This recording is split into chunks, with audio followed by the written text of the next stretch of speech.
Tapou em Debate desta noite, recebendo convidado especial no centro do nosso cenário, o médico ortopedista, traumatologista, Dr. Paulo Roberto Mussi.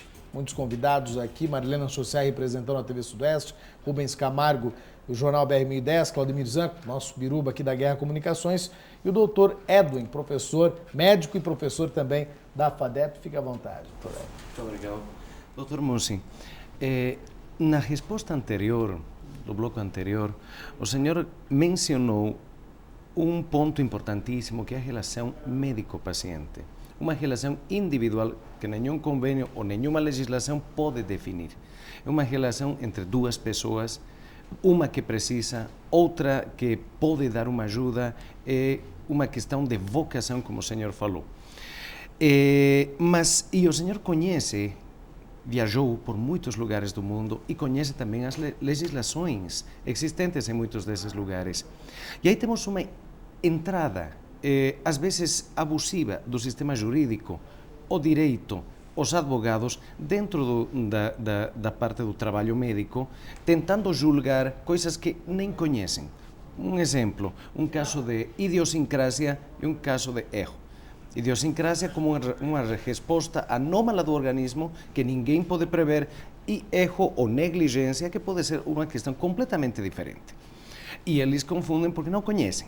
Então, esta relação de como o senhor vê esta ingerência das associações mais preparadas para se proteger às vezes, mas que habitualmente abandonam o profissional à sua própria sorte, a parte legislativa que tenta ingressar em um campo que não conhece e tentar julgar um campo que não conhece, e particularmente esse relacionamento, às vezes deturpado por outras fontes, que se afasta dessa relação entre o médico e o paciente. Professor Edwin, eu vejo assim, que na verdade, eu sou um privilegiado por não precisar atender convênio, né? Primeira coisa que eu vejo. Mas essa deturpação que existe, né? Essa má interpretação que tem hoje, às vezes, do poder judiciário, não digo, mas dos advogados em geral, com essa participação um pouco mais afetiva, né? Por um lado, eu acho certo, porque a sociedade tem que ser protegida dos maus médicos. O próprio Conselho Regional de Medicina, ela tenta fazer isso, tentando minimizar o efeito deletério que um médico pode ter na sociedade. Mas, infelizmente, não consegue, às vezes, de uma maneira tão ampla. O problema, às vezes, que eu vejo dentro do direito é o oportunismo, advogados oportunistas. Advogados sem escrúpulo nenhum, inescrupulosos mesmo, que tentam tirar dinheiro de qualquer jeito, como se fossem as meretrizes, né? É aquela que não tem nada a perder. Esse tipo de advogado, até a própria OAB repugna. Como também tem médico que, você sabe, que faz aborto, faz isso, faz aquilo, que é coisa que me repugna dentro da área médica. Mas nós temos que conviver com esse tipo de gente, né? Nós temos que ter o nosso jogo de corpo para poder contornar. Felizmente são poucos, né? Muito poucos que participam assim. Mas a parte ética, quer dizer, ainda você tem que trabalhar, eu acho que conscientemente e com muita segurança. Você tem que fazer aquilo que é permitido fazer. Você não pode inventar, né? Eu vou fazer um procedimento que eu não sei se vai dar certo ou não. Não, você tem que ter segurança naquilo que faz e fique tranquilo. Se deu um mau resultado, como a própria enciclopédia, como você falou, o mau resultado, você vai se defender, você não vai ser culpado nunca. Agora, o problema todo que fica difícil a tua defesa é quando você realmente fez uma coisa errada. Aí fica muito complicado. E a classe médica, quer dizer, o convênio, quando ele se exime de culpa, ele deixa, como você falou, ele tira o corpo, deixa você brigar com o teu cliente. Essa hora que eu acho que é o erro da cooperativa ou do convênio que seja. Se você está sendo conveniado, quer dizer, ele teria que te dar um amparo. Olha, o doutor fulano usou essa ponteira de shave assim porque eu só pago isso. E isso aqui está legalizado, ele não fez nada errado. Ou ele colocou essa prótese de carbono porque isso aqui pode ser usado. Ele tem que te dar esse amparo, mas realmente isso a gente não vê. O profissional fica simplesmente jogado a própria sorte. Sem teto. O senhor Sem teto. pega muitos casos de outros profissionais que não conseguiram resolver os problemas, os traumas, e que poderiam ter resolvido, e de repente o doutor Mussi recebe completamente errado, tem que refazer todo o procedimento? Romeu, em média, eu faço em torno de 60, 70 cirurgias mês. Eu posso te dizer com segurança que 40 são reprocedimentos, né? Reintervenções de alguma outra coisa. Por quê? Porque você é um médico mais antigo, um médico que já está há mais tempo e se deu alguma confusão em um determinado procedimento que não deu um resultado satisfatório, muitas vezes eles nos procuram para ter um pouco mais de segurança e ver se você consegue resolver. Então, aquele linguajar comum dentro da medicina, o filé você não pega mais. Dificilmente, realmente, você só pega caso mais complicado. Mas por isso que eu falo que jamais a gente vai poder parar de estudar e de cada vez procurar em outros hospitais, em outros centros de grande porte, a solução para os casos mais difíceis. Porque hoje os acidentes são de maior impacto, quer dizer, a fratura ela é muito mais agressiva, ela compromete muito mais a estrutura física do paciente. Então, esses traumas de alto impacto, eles danificam muito o tecido, então a reparação é muito mais difícil. Mas o que é importante é o seguinte, é que você fica sabendo de, o médico lá ficou chateado porque você resolveu o problema. Geralmente é o paciente que conta, e a deturpação da informação que é o problema. Então, eu sempre falo que quando o médico tem algum problema, ele deve ligar para o próprio médico, nunca deixar o paciente, porque o paciente, ele leva, é mais ou menos como aquele problema que a fofoca, né? Então você fica vendo uma coisa e daqui a pouco aquela telefone coisa sem que fio, você... brincadeira do telefone sem Exatamente, fio. fica uma coisa tão incomensurável que você veja que o bicho não é tão grande como parecia, mas eles fazem ficar. Então a melhor coisa é que você tem alguma dúvida, liga para o teu colega e anotar sempre, né? Você tem, como mais velho, como médico mais antigo aqui, você tem a obrigação até de ajudar os mais novos. O problema que eu vejo é que os mais novos, às vezes, por orgulho ou por falta de humildade, não nos procuram. Eu tenho aqui, por exemplo, hoje os médicos novos de Pato Branco, que eu nem conheço os ortopedistas. Eles teriam, no mínimo, eu acho que um princípio base de educação até, de vir me conhecer, porque eu estou aqui há mais tempo. Você chegar lá e se apresentar, olha, eu sou o doutor José da Silva, eu vou trabalhar em Pato Branco, eu gostaria de estar aqui. Eu vou ter que dar um abraço a esse cara e seja bem-vindo. Porque ele vai vir igual, eu não vou fechar a porta para ninguém, o sol nasceu para todos. E que seja bem-vindo, e que faça uma boa medicina aqui, só vai somar. O que não soma é aquele que só faz a famosa barbárie, né? Esse vai trazer problema sério porque o que vai dizer? Esse médico operou onde? Operou em Pato Branco. Você está incluso. Esse tipo de profissional não competente, eu não faço questão que venha para cá. Mas, infelizmente, você vê que, eu não sei se é por uma certo ar de superioridade, mas o que eu tenho visto que as pessoas não se aproximam muito, né? Eu até telefonar para você, tem um caso assim, o senhor tem um pouco mais de experiência, podia me ajudar? Nunca recebi um telefonema assim. Doutor, o senhor é delegado do Conselho ou da Associação Médica do Paraná em Pato Branco? Do Conselho. Eu sou conselheiro do Estado, eu fui delegado, aí não da Associação Médica, a Associação Médica não existe nem delegado e nem conselheiro. Eu sou, na verdade, conselheiro hoje estadual do CRM, que é o Conselho Regional de Medicina, que é o órgão fiscalizador dos médicos. Bom, o senhor não atende convênios e não atende o SUS, evidentemente, porque não atende convênios. A gente vem notando na saúde básica do município a falta de médicos. O senhor que convive tanto com médicos, o que é que está acontecendo? Os médicos não querem atender pelo baixo custo que recebem, têm medo da imprensa às vezes, ou porque não se dá mais para atender realmente? O que é que está acontecendo? Olha, eu particularmente eu vejo assim, que são vários os problemas com relação ao atendimento do SUS, né? Então, há uma hierarquia, às vezes, até do próprio funcionário dar as ordens e distribuir o tipo de serviço que a gente fica sabendo. O médico, infelizmente, eu sempre falo assim, que o médico é um pouco prepotente, né? O médico ele tem muito erro. Eu não sei se é porque o vestibular de medicina é uma coisa tão difícil, mas o médico tem um ar assim de que ele entende de direito tanto quanto um advogado. Ele entende de engenharia quanto entende um engenheiro. Ele não tem muito o seu pé no chão às vezes, né? Ele quer entender de tudo. E ele tinha que tentar pelo menos entender um pouco de medicina, que é tão difícil, e a gente tinha que ficar mais restrito à nossa área, né? Profissão. Mas, então o que acontece? O médico não gosta muito de receber ordem. Parece que isso é uma coisa que já vem pelos próprios professores dentro da faculdade, já vão dizer que você é o que tem a palavra final. Eu acho que com relação ao SUS, é um órgão que a classe médica tem muito, mas tem muito prazer em fazer com que isso sobreviva. Hoje o Conselho tem assim um carinho todo especial para com o SUS. O problema é que o SUS não tem para com os médicos.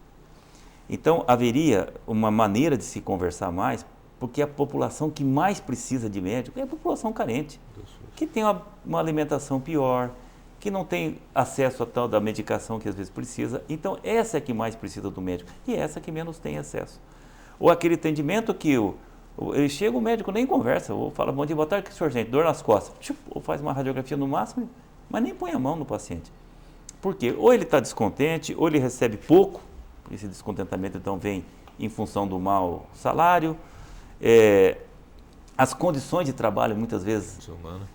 Eu já vi, isso na época eu estava em Curitiba como residente, na sala do médico não tinha uma mesa de exame. Como é que o paciente vai deitar? Como é que você vai examinar esse paciente? Quer dizer, essas coisas assim, é lógico, as coisas vão melhorando, mas isso há 30 anos atrás, né? 30 e poucos anos. E o que acontece? Eu acho que o médico, o debate com o SUS, assim, ele você falou um pouco do medo da imprensa, porque às vezes... Exatamente, porque eu tenho ouvido bastante isso de alguns médicos. Porque muitas vezes a imprensa culpa o quê? O médico tal que fez, mas só que a imprensa não vai saber se o cara não tem nenhum estetoscópio para auscultar aquele coração. Exato. Não sabe que a pressão vem do hospital e vem do próprio, às vezes, não tem lugar para internar. O senhor não me interna SUS. Sabe, o médico, coitado, quem é que vai falar para o doente que não pode internar? É o médico. O médico. Exato. Mas não sabe que ele está recebendo uma ordem lá atrás e que ele vai ser penalizado se ele internar e se ele vai ser penalizado pelo doente se ele não internar. E pior depois, se for na justiça, o juiz vai julgar o médico, vai penalizar o médico. A profissão. Então o que acontece? É aquele, se você ficar o bicho pega, se você correr o bicho come, você não sabe para onde vai. Então, eu acho que é uma coisa assim muito estúpida até, da maneira que é colocada essa situação, mas precisaria ver isso dessa maneira. Por isso que quando eu vejo essas agressões, essas coisas, e hoje os pacientes estão super agressivos, né? Sim.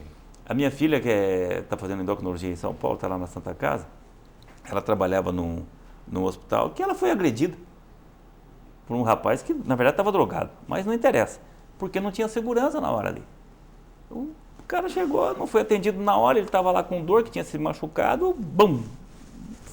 Tacou a cadeira em cima dela lá e tal. Foi assim, sorte que não machucou, não pegou nada, que aí já todo mundo correu, mas foi agredida.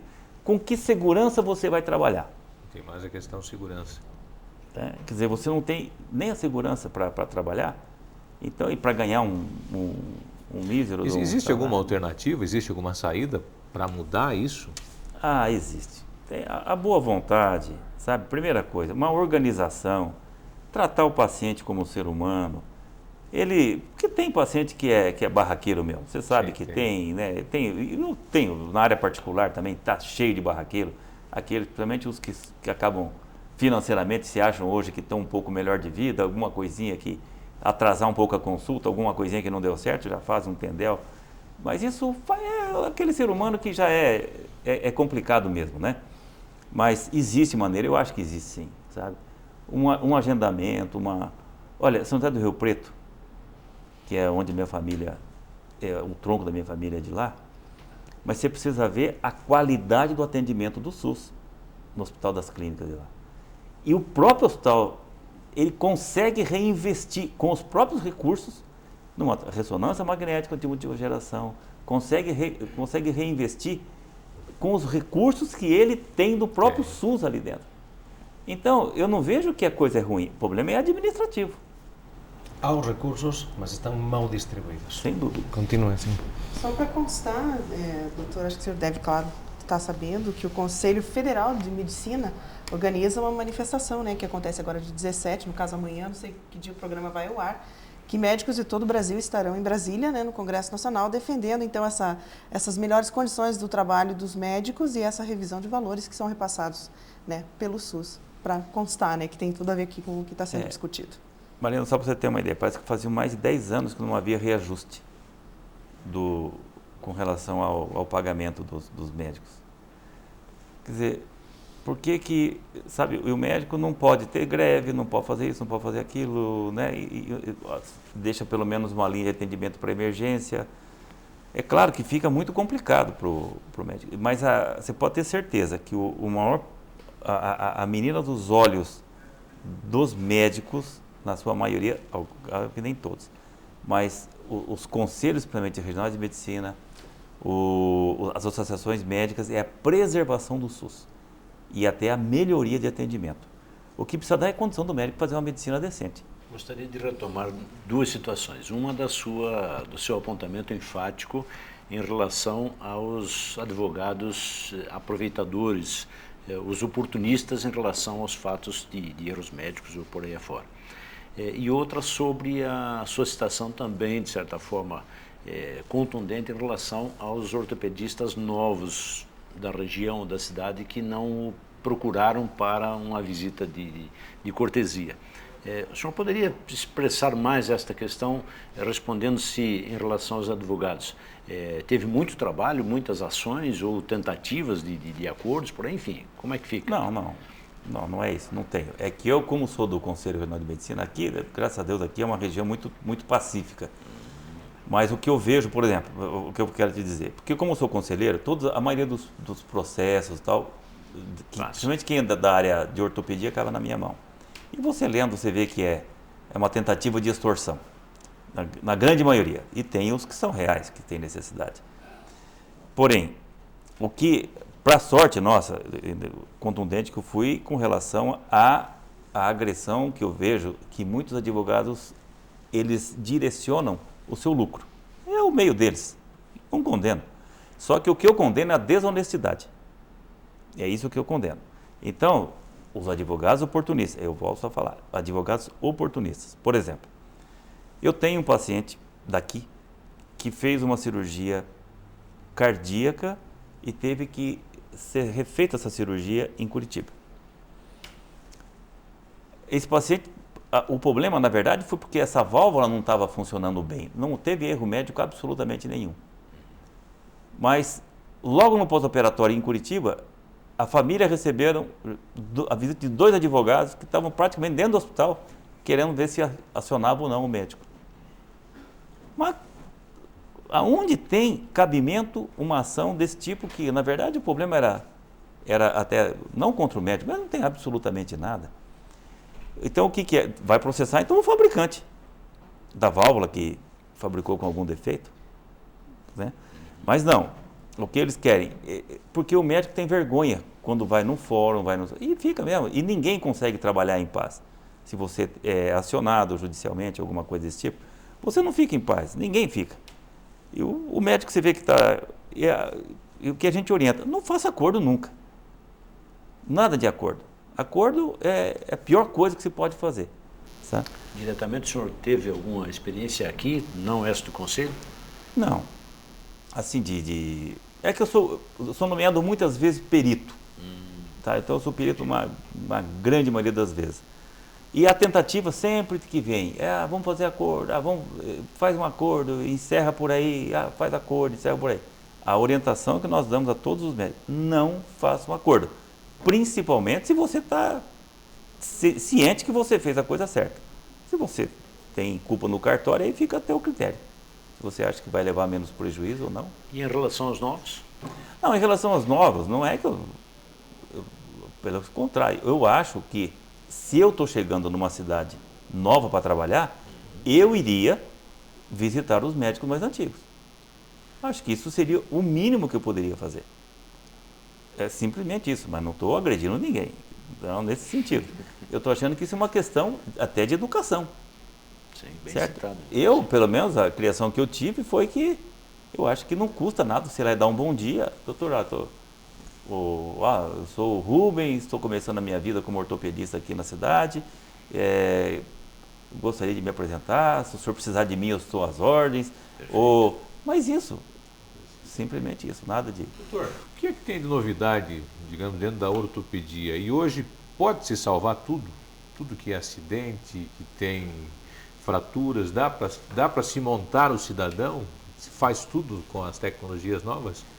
Dá para se montar muito mais do que antes, mas há casos que ainda são irreparáveis, porque você tem que imaginar o seguinte: hoje você pode ter uma perda óssea lá de 10, 12 centímetros, você consegue reparar essa perda óssea com as técnicas que você tem. Mas o que você tem que levar em consideração, por exemplo, às vezes um esmagamento de músculo com lesão de nervo, lesão de tendão que é muito grande, você não tem como reparar às vezes, né? Isso é uma coisa muito difícil de conseguir. Porque quando se fala em fratura, se imagina que é só o osso que quebrou. Né? Não é isso. Você tem que ver que todas aquelas estruturas que circunvizinham o tecido ósseo também se danificam. E aí, às vezes, a danificação do tecido ósseo é até menos importante do que a agressão que teve o músculo, que teve o tendão, que teve o nervo, que teve a artéria, que às vezes é muito mais difícil de reparação e às vezes você não vai ter um bom resultado na tua reconstituição de osso, porque a vascularização pode estar comprometida. Entendeu? Mas não tem como você montar tudo, não é assim. Você hoje tem recursos fantásticos, né?